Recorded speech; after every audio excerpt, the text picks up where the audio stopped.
My name is Daniel. My life used to be pretty normal, and then everything changed. You want to ride? Daniel has a date with Noah Hamilton. You're a baker? My dad has a place in Little Havana, but we all work there. She's a celebrity. They're not like us. They don't live in the real world. What do you want? I want what my parents have. It's magic. Hey. Don't talk to me. Talk to her. She likes you. The Baker and the Beauty. Series premiere Monday, April 13th on ABC.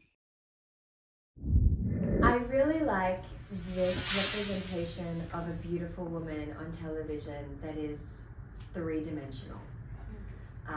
It's nice to play a Latina woman that's three-dimensional. Most of the times we're maids, we're stealing someone's husband, we're, you know. So, and this role was not written as Latina. In fact, they wanted her to be more ethnically different to the Cuban family, and so I was not a first choice. And then I came back and did it in my Australian accent, and they were like, oh, this could make sense, because even though I'm ethnically Latina, the cultural differences play if I play my Australian upbringing. And so so that's how we ended up with an all Latin cast. And so in this way, I really enjoy getting to portray a three-dimensional, smart, the beauty is irrelevant. They really want to show her as smart, capable. She has a company. She's a really like breaking molds and pioneering new frontiers for Latinas inadvertently. ABC didn't know, you know, that the beauty was also going to be a Latina, but she is. Amazing. So I grew up in Australia, and you know, there are not many Latinas over there, so my mom and I were like, you know, we felt very isolated, and my mom kept up our Latin culture in our home with our music and our food. But you know, it was like 3 times a year we would go to like a Latin community gathering, and so it was a very different experience had I grown up as a Latina in Miami or LA, you know, which is why my Spanish is not that great, because there wasn't opportunities to practice there. And so for me, that always felt like home, who I truly was, my people. And while I do feel Australian in a lot of sense, I also feel like not Australian. Like when I dance, when I make love, when I eat, you know, there are things that like Latinos we do very differently. And so I always fantasized about like what my real family, like what my like going back to my people like would be like. And when I was 16, I did go back to Brazil. It was my first time in Latin America. And I was like, this is what I've been missing, the sabor and the music. And I actually dated a Brazilian guy for a couple of years, and what I really kept going back to visit him was for his family. I loved being with his family. I never had that big Latino family. So now I get to have one on TV, and they've also become my real life family. This is the first time that, first of all, that I'm the lead of a TV show, and also that I got to lead this ensemble cast. And the cool thing is that it's not just about like what we're trying to do, like just being an all Latino cast, because you know there's not that much on TV representing us, but it was also that we know like how it transcends just the storyline, right? It transcends that it's just a baker and the beauty. It's all about also the multi-national cast that we have. You know, I'm from my family's from the Dominican Republic. Nathalie, I think I'm sure she told you that Peruvian and Australia. Is it Peru? Yeah. Yeah, Peruvian. Peru, raised in Australia. Australia, exactly. I can name the whole cast, but Michelle's from Ecuador, Carlos Gomez is from Cuba, Lisa Vidal is Boricua, and the guy who plays my brother David Del Rio is Cuban, Colombian, and Belisa's Mexican. LA, by the way, like from Echo Park, fool. So it's cool. So I think what's cool about it, to answer your question, is that not only are we telling a cool story that I think every ethnicity is going to relate to one way or another, but the simple fact that I think we're hoping that we transcend and create a trend that like we're here, you know what I mean? Like Latinos here, and our stories are just as relatable as white, black, Chinese, or whatever.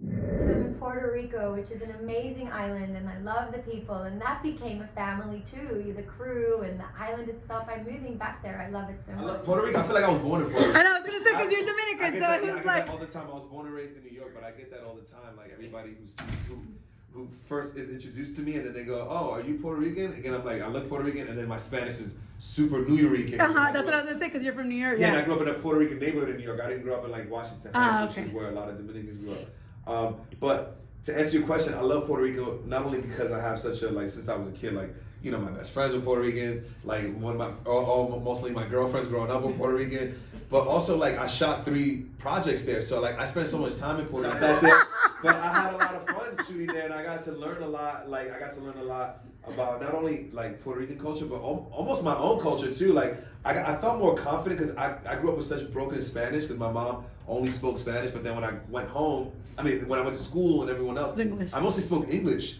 So when I got to PR, it forced me to like learn Spanish, but then also be confident about like what being Latin is and our music and the history.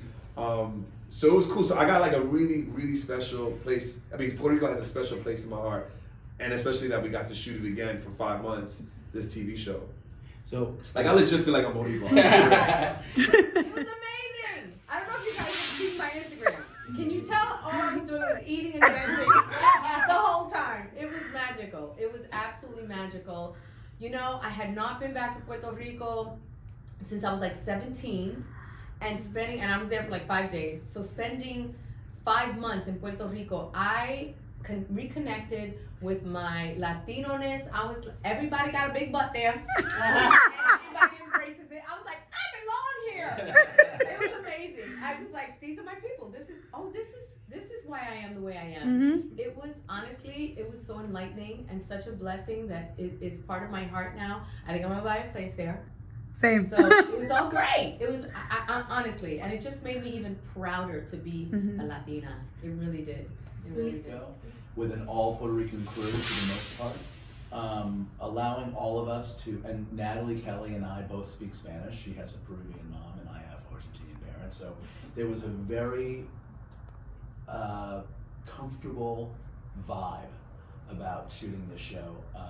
Puerto Rico was challenging, but it was also so great to have a crew that was that warm, and to be in a country, to be in a city, to be in San Juan when it's still rebuilding after the hurricane and there are so many challenges. It felt really good to be working with people and putting money back into their economy, and so that was added on camera and off. The music and the food was part of our experience. This cast are a bunch of dancers. We would dance on set, we would dance off set, we would go dancing, we would dance in the lobbies of hotels. It was a warm and passionate group of people. Oh my God. The water, the food, I'm gonna have to say that again. The food and the people, la calidad de la gente. Eso no sé, I don't remember the last time that I was somewhere where it felt like that. It just everybody, I made friends everywhere, and I really enjoyed the what do you call that? La calidad, the warmth of the people. De la gente. So yes, the food and the music and the Caribbean, the water was spectacular. His name was Carlos as well. And we'd be there like 6 hours a day, learning how to bake Cuban bread, pastelito, flan. We had to learn how to do all this from scratch. And I am no baker. You know, I from kneeling, the thing, my arms would hurt, and I'm like, are we done yet? And I would tell the guy who's teaching all this, he go, oye, esto no es tan serio, you know, I got So it's not de mentirita, we don't have to really do it, we can just kind of fake it. He said, no, pero me dijeron que tienes que hacerlo. And me and Victor would be like, dude, we've been here for 5 hours baking. So me and the baking, no, but I gotta tell you, I can make a meat pastelito now. I can make Cuban bread. I can make flan that will knock your pants out. But I can't fry an egg. So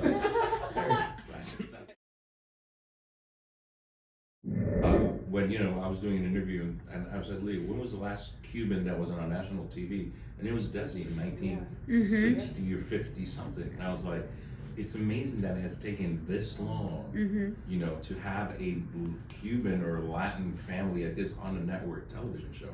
So I feel an immense responsibility, only because there's so many, there's over 50 million Latinos in this country, and we are such a power.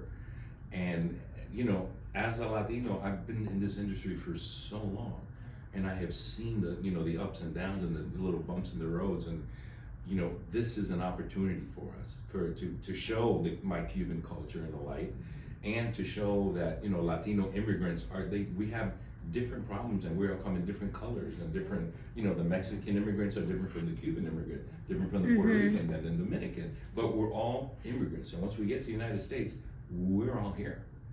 We're all together. It doesn't matter. Yeah, you could have your, you know, you're bringing your tamales from Mexico, I could bring my rice and beans from there, but we're all haciendo un sancocho here in the United States. So to me, it's a huge responsibility to the show, and that we portray it. And, you know, we'd have some arguments sometimes that I would never say that, and I would, you know, this is not like a Latin family wouldn't do this, because we were 4 hours away. A las 4 de la mañana, the writer's like, okay, we got an issue with it, but he would be on it all the time, you know, knowing that how important the show is to us. As not only that we're, you know, we're doing a TV show, but we're doing a TV show about us. So it's not just another TV show that we're doing, you know. So we all claimed to know that this is an important thing, not only for me, but for all of us.